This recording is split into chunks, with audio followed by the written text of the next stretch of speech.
प्रणाम दर्शकों, क्या आपने कभी सोचा है कि 80 के दशक में बनाई गई रामायण का प्रभाव आज भी इतना ज्यादा है। आपको याद होगा लॉकडाउन के दिनों में रामायण का पुनः प्रसारण शुरू हुआ तो इसने सारे रिकॉर्ड तोड़ दिए थे, जबकि वह बिना किसी बड़े बजट के और बिना किसी बड़ी इफेक्ट और वीएफएक्स की मदद के बनाई गई थी। रामायण की शूटिंग ऐसे समय में हुई जब तकनीक इतनी विकसित नहीं थी, नहीं कोई एडवांस वीएफएक्स, न ही कोई स्पेशल इफेक्ट। सोचिए उन दिनों हनुमान जी और जामवंत के कैरेक्टर कैसे डेवलप किए गए होंगे और उस समय बनी रामायण में शूट करने में कितनी परेशानी गई होगी। फिर भी इतनी परफेक्ट रामायण बनाई गई कि हम आज की जनरेशन भी उसे उतनी ही भक्ति भाव से देखते हैं जितनी कि पहले के लोग। तो आज हम बताएंगे कि रामायण किस तरीके से शूट हुई थी, कहाँ शूट हुई थी और इसमें कितना खर्चा आया था। तो आपके इन्हीं सारे सवालों का जवाब आपको इस वीडियो में मिलेगा। इसके लिए वीडियो आपको अंत तक देखना पड़ेगा। अगर आप चैनल पर नए हैं तो चैनल को सब्सक्राइब जरूर कर लीजिए और वीडियो को लाइक, शेयर और कमेंट करना भी ना भूलेगा। तो दोस्तों, और रामानंद सागर ने जब विचार बनाया कि हम रामायण बनाएंगे तब सबसे ज्यादा परेशानी इसी बात की थी कि रामायण को शूट किस स्थान पर किया जाए। कई सारी लोकेशंस मुंबई पर देखी गई, लेकिन मुंबई में कोई भी लोकेशन जमी नहीं, क्योंकि इसके लिए कोई एक ऐसा स्थान चाहिए था जहां पर नदी, पर्वत, पहाड़ और जंगल एक साथ हो और शूट करने में कोई परेशानी भी ना हो। ऐसी ही जगह रामानंद सागर जी को मिल गई गुजरात के पास उमरगांव में।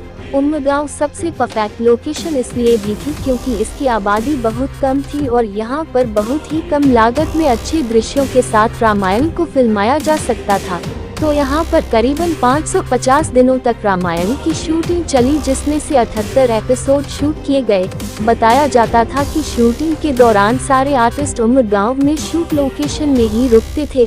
उमरगांव मुंबई से 4 घंटे की दूरी पर है। दोस्तों, 550 दिनों तक शूटिंग करते हुए सारे कलाकार आपस में इतने घुल मिल गए थे कि जब आखिरी एपिसोड की शूटिंग हुई तो उसके बाद सारे भावुक हो गए और एक दूसरे से गले लगकर रोने लगे।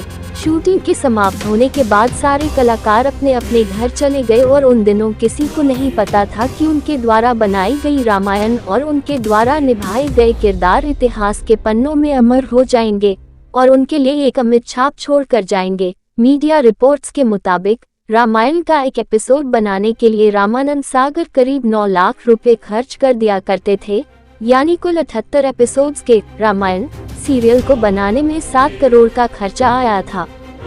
साथ ही इसकी व्यूअरशिप इतनी तगड़ी थी कि प्रति एपिसोड की कमाई लगभग 40 लाख रुपए थी। दोस्तों, जैसा कि हम सब जानते हैं कि अरुण गोविल जी द्वारा निभाया गया श्री राम का किरदार, श्री राम जी का वास्तविक चरित्र ही हमको उनमें दिखने लगा। इतना महीन अभिनय आज तक हमने अपने जीवन में किसी को भी किरदार में इतना डूबते नहीं देखा। जब रामायण दूरदर्शन पर प्रसारित की गई तुम मिलो तो यह आलम था कि अरुण गोविल जी को ही श्री राम पूरे देश में स्वीकार कर लिया था और वह जहां भी जाते हैं तो पूरे देश की जनता उनके चरण छूने के लिए आ जाती थी। धन्यवाद है श्री रामानंद सागर जी का, जिन्होंने हम सब सनातन धर्मी को एक बेहतरीन तोहफा इस रामायण के रूप में दिया। जय श्री राम। प्रणाम दर्शकों।